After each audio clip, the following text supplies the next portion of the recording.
home. Bill, how confident are you that this is all going to work out, and how much influence does the Obama administration have to try to shape events?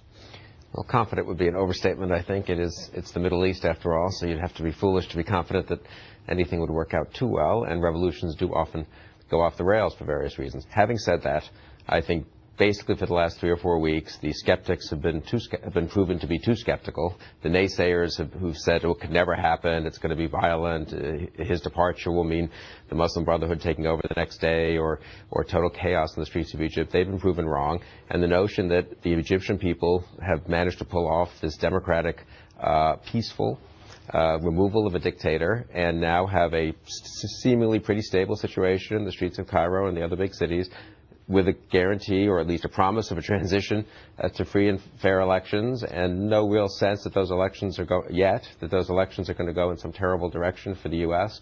Or for Egypt itself.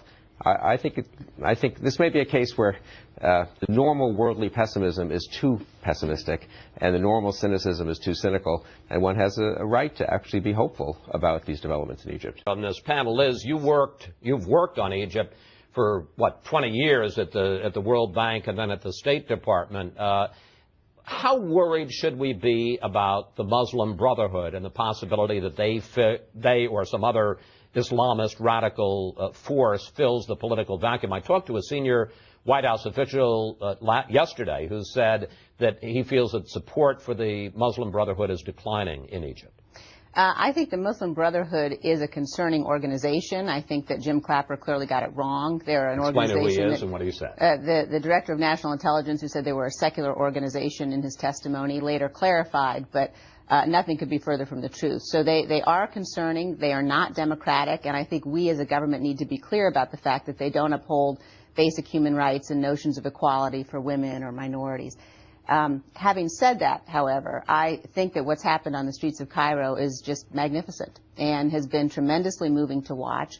The Muslim Brotherhood has not been at the forefront of what's happened. It's been young people. It's been a new generation who basically have said, our parents may have been willing to live this way, but we aren't. And I spoke last night with a friend of mine who's been in the square, who said, you know, we used to in the evenings go to restaurants and go out and figure out how we could relax after work. Now we till 3 and 4 in the morning thinking about what our Constitution should say and how can we guarantee the freedoms that we've won. I just think that it has been an amazing model and lesson for the world. I think that we as the United States ought to do whatever we can to help, but we ought to do it with a lot of humility here. I mean, what the Egyptian people have accomplished, they accomplished on their own. It wasn't about us, it was about freedom, and they ought to be applauded and supported however we can. I want to pick up on that.